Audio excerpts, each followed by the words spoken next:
وعينا حتى تسكنه وزكاة وعلم تمتعه فيها طويلا يا رب محمد وآل محمد صل على محمد وآل محمد وأجل فرج آل محمد.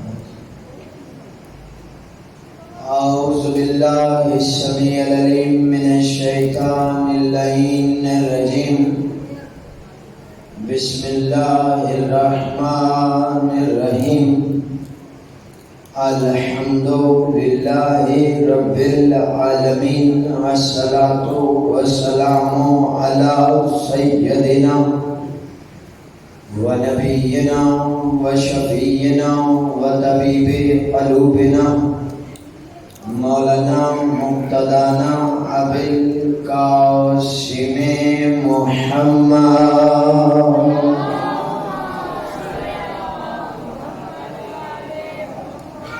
وأهل بيته الطيبين الطاهرين المعصومين المنتجبين المنتخبين المهديين الذين أذهب الله عنهم الرجس وطهرهم تطهيرا.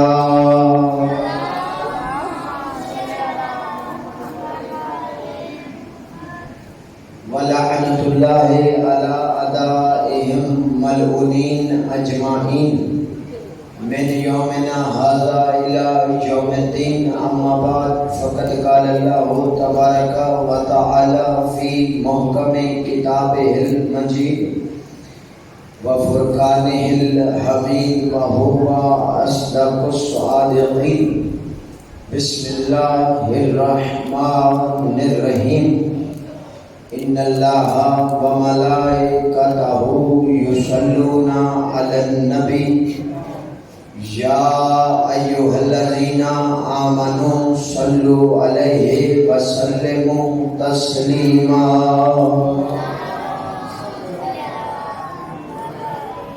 دعائے بالحسین بحق الحسین.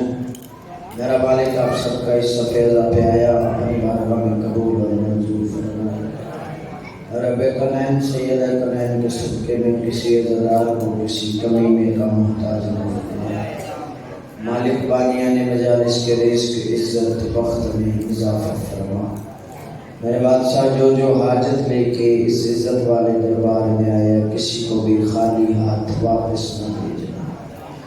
میرے مالک جو بیکار ہیں انہیں گھر عطا فرما. جو بیزار ہیں انہیں زر عطا فرما. جو بے اولاد ہیں انہیں اولاد نرینہ عطا فرما. تمام کی قبولیت کے لیے سہارا ورد کا دل مل کر بلند آواز سے صلوات.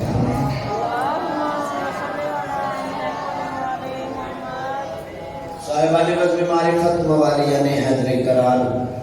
موضوع عشرہ محرم یقیناً آسمان عالیہ میں محفوظ ہوگا. بات ہو رہی ہے کہ حق اہل بیت کیا ہے. میرے محترم سامعین، اللہ قرآن مجید میں حکم دے رہا ہے کہ وَسَلِّمُوا تَسْلِيمًا. صرف انہیں مانو نہیں، انہیں ویسے مانو جیسے ماننے کا حق ہے. اور ماننے کا حق تب ادا ہوگا جب ان کے حق کو مانو گے. تو نبی کا حق ہے نبوت، علی کا حق ہے ولایت، حسن اور حسین کا حق ہے امامت. اگر آپ کو یاد ہو کل ہم نے بات چھوڑی تھی امامت پر. میرا دل ہے کہ آج پھر گفتگو امامت پہ کی جائے. میرے محترم سامعین، اللہ قرآن مجید میں ارشاد فرما رہا ہے کہ یوم ندعو کل اناس بامامہم، کہ روز محشر ہم ہر انسان کو اس کے امام کے ساتھ بلائیں. امامت حسن حسین کا حق ہے اور انہیں امام اللہ نے بنایا.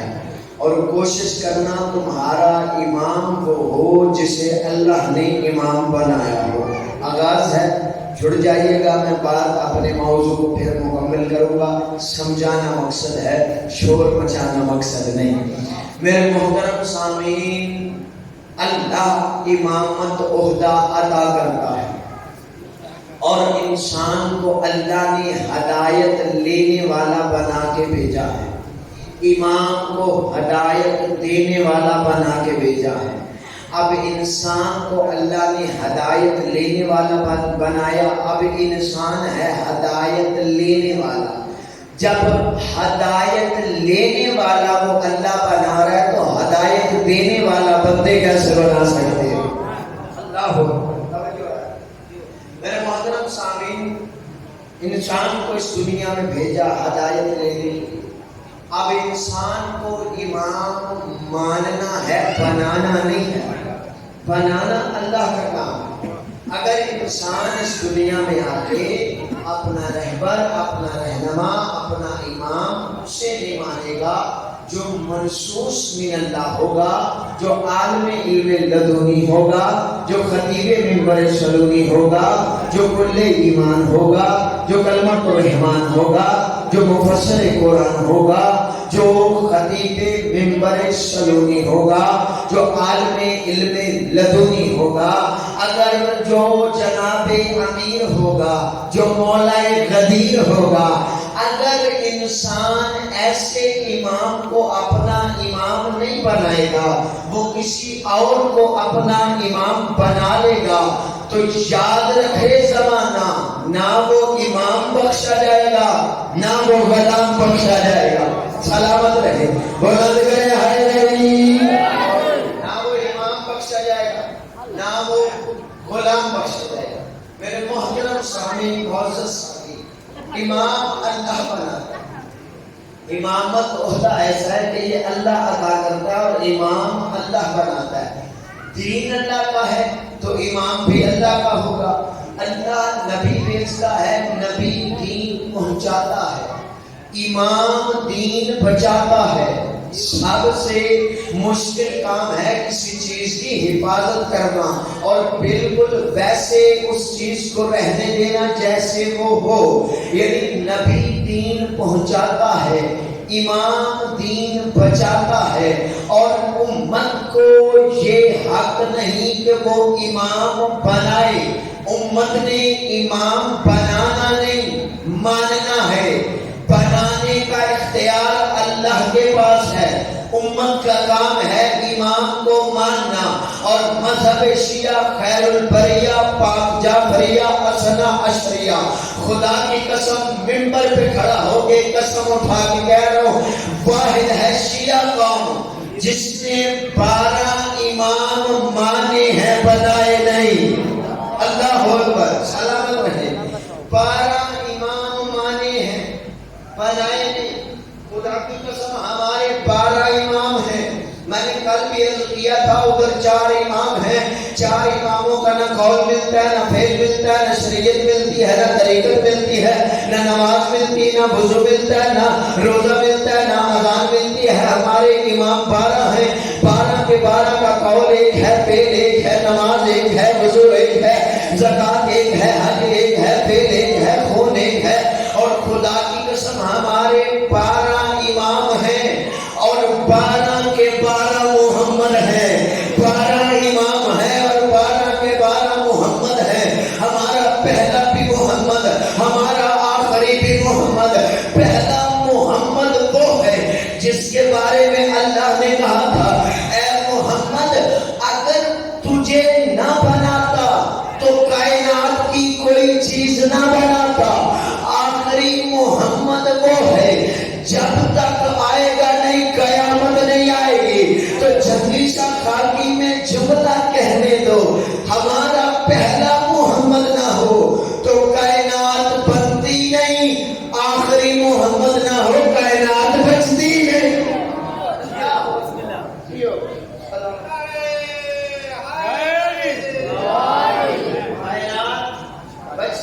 ہمارے 12 امام اور ہم نے مانے ہیں، بنائے نہیں۔ ہم نے 12 امام قبلہ توجہ ہے، مانے ہیں، بنائے نہیں۔ برادران اسلام کے 4 امام ہیں۔ دنیا آج لڑتی ہے، جھگڑتی ہے کہ تمہاری نماز ٹھیک نہیں، میری نماز ٹھیک ہے، تمہارا وضو ٹھیک نہیں، میرا وضو ٹھیک ہے، تمہارا روزہ ٹھیک نہیں، میرا روزہ۔ یہی ہو رہا ہے نا، تمہاری زکات ٹھیک نہیں، میری زکات ٹھیک ہے، تمہارا حج ٹھیک نہیں، میرا حج ٹھیک ہے. اس بات پہ نہ لڑو کہ تمہاری نماز ٹھیک نہیں، میری ٹھیک ہے. یہ تلاش کرو کہ امام کس کا ٹھیک ہے. جس کا امام ٹھیک اس کی نماز ٹھیک، جس کا امام ٹھیک اس کا روزہ ٹھیک، جس کا امام ٹھیک اسی کو تو نجات ملے گی.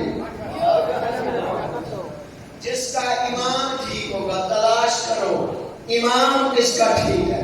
میرے محترم سامعین، میرے معزز سننے والوں، روز قیامت ہر انسان نے اٹھایا جانا ہے امام کے ساتھ. جس کا امام ٹھیک ہوگا اس کا روز محشر انجام ٹھیک ہوگا. تو میرے محترم سامعین، قرآن مجید کی یہ جو آیت ہے یوم ندعو کل اناس بامامہم، ہم ہر انسان کو اس کے امام کے ساتھ بلائیں گے، یہ آیت آئی تھی. میرے محترم سامعین، احسائیوں سے یہودی کہا کرتے تھے کہ روز قیامت ہر بندہ اپنے باپ کے ساتھ اٹھایا جائے گا. احسائیوں سے اس لیے کہتے تھے تاکہ ان کا عیسیٰ تو باپ کے بغیر پیدا ہوا ہے، وہ اٹھے گئے نہیں. یہودیوں نے ان سے بحث کر کے یہ عقیدہ رائج کر دیا کہ روز قیامت ہر بندہ اپنے باپ کے ساتھ اٹھایا جائے گا. آگے سے عیسائیوں نے کہنا شروع کر دیا نہیں جی، باپ کے ساتھ نہیں، ہر بندہ اپنی ماں کے ساتھ اٹھایا جائے گا. یہ بحث ہوتی تمہارے اور میرے رسول کے دربار میں آ گئی. رسول کے سامنے جب عیسائی اور یہودی یہ بحث کرنے لگے کہ روز محشر بندہ ماں کے ساتھ اٹھایا جائے گا، وہ کہتے تھے نہیں، باپ کے ساتھ اٹھایا جائے گا. ادھر حکم خدا آ گیا، اے میرے مصطفیٰ انہیں بتا دے، نہ ماں کے ساتھ اٹھائے جاؤ گے نہ باپ کے ساتھ اٹھائے جاؤ گے. روز قیامت ہر بندہ اپنے امام کے ساتھ اٹھائے، اپنے امام کے ساتھ. پتہ چلا جس کا امام ٹھیک ہوگا اس کا سب کچھ ٹھیک ہوگا. میرے محترم سامعین، کائنات کے امام اور ہیں، بندوں کے بنائے امام اور ہیں. جسے اللہ بنائے وہ اور ہے، جسے بندے بنائے وہ اور ہے. جو بندہ ابھی تک نہیں سمجھا لفظ کہوں، نبی کے گھر والے اور ہیں، دار والے اور ہیں. اللہ اکبر، بلند کرو حیدریہ. نبی کے گھر والے اور ہیں، دار والے اور ہیں.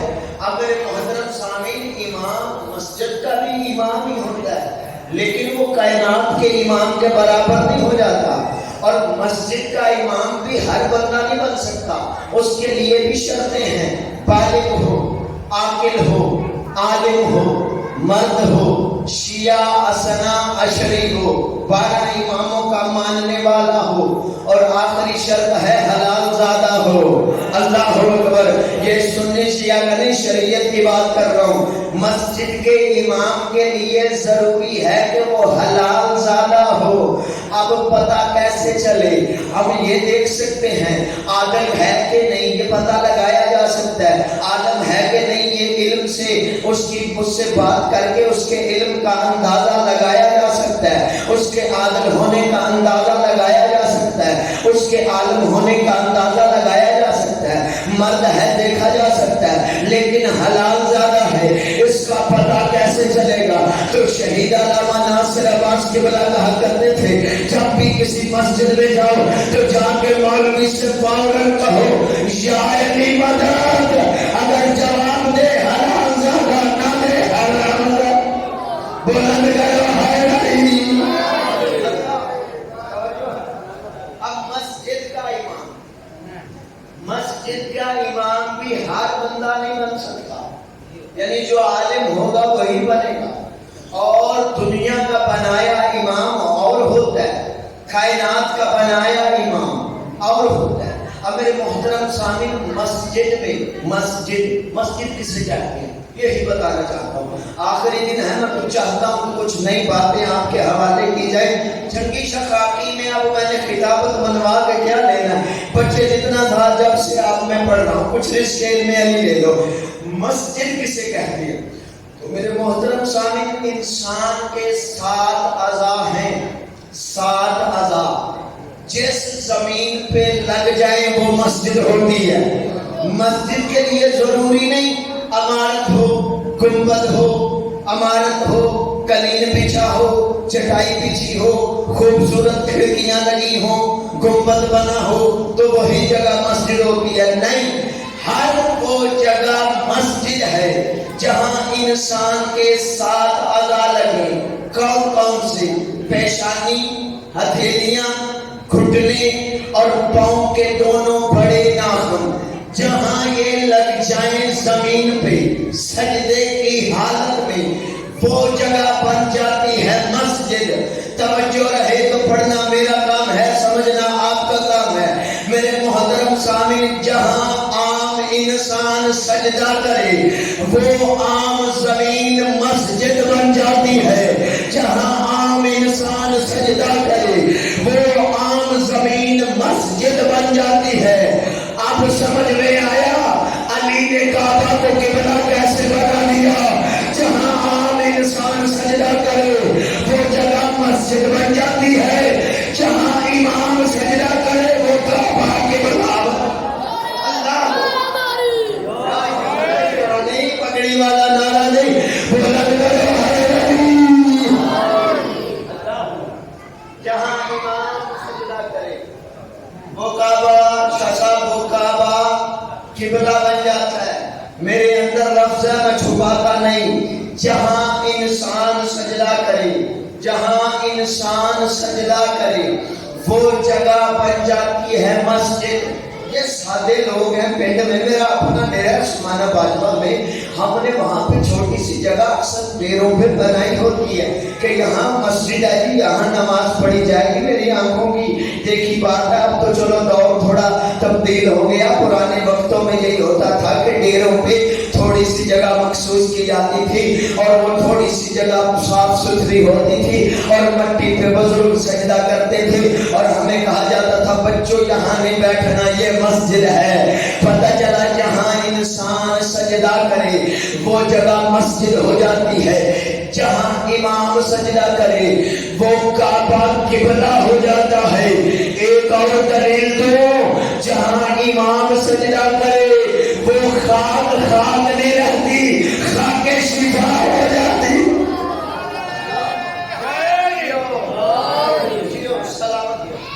جہاں امام سجدہ کرے، اب کوئی نہ پوچھے کہ وہ خاک شفا کیسے ہو گئی. جب انسان اتنا عزت کے لائق ہے تو امام کتنے احترام کے لائق ہوگا. اب انسان مسجد کا امام بنتا ہے. مسجد آپ نے سنی، مسجد وہ ہے جہاں پہ سجدہ ہو. اب مسجد میں ایک محراب ہوتا ہے جی. محراب آپ کی مسجد میں بھی ہے. محراب میں کون کھڑا ہوتا ہے؟ پیش نماز، جسے آپ امام اہل سنت امام کہتے ہیں، ہم پیش نماز کہتے ہیں کیونکہ ہمارے امام ہی 12 ہیں. ہم 12 کے علاوہ کوئی جتنا مرضی عالم ہو، بزرگ ہو، جتنا مرضی فقیہ ہو، ہم اسے مولوی تو کہہ دیتے ہیں، امام نہیں کہتے. اب میرے محترم صاحب وہاں پہ پیش نماز کھڑا ہو، اس جگہ کو کیا کہتے ہیں؟ محراب. آپ بہتر جانتے ہو، میں داد لینا چاہوں تو 2 منٹ میں ہی آپ سے لے لوں. میں چاہتا ہوں کوئی پیغام دے کے جاؤں. سیدوں کی محنت ہے سال کی. مسجد میں محراب ہوتا ہے. محراب کو محراب کیوں کہتے ہیں؟ کبھی مولوی سے پوچھا؟ قبلہ جہاں آپ کھڑے ہیں اس جگہ کو محراب کہتے ہیں، محراب کیوں کہتے ہیں؟ مسجد میں محراب ہوتا ہے، اس جگہ کو محراب کیوں کہتے ہیں؟ محراب قبلہ اس جگہ کو اس لیے کہتے ہیں، کتاب کا نام ہے انوار نجم. اس جگہ کو محراب اس لیے کہتے ہیں، محراب لفظ نکلا ہے حرب سے. حرب کہتے ہیں جنگ کو. محراب کا مطلب یہ ہے کہ وہ جگہ جہاں کھڑے ہو کے جنگ کی جائے. اللہ اکبر، پیچھے رہ گئے، شاید بات مشکل تھی. محراب وہ جگہ جہاں کھڑے ہو کے جنگ کی جائے. پریشان ہونا بنتا ہے، خاموش ہونا بنتا ہے کہ مولوی تو وہاں کھڑا ہو کے نماز پڑھاتا ہے،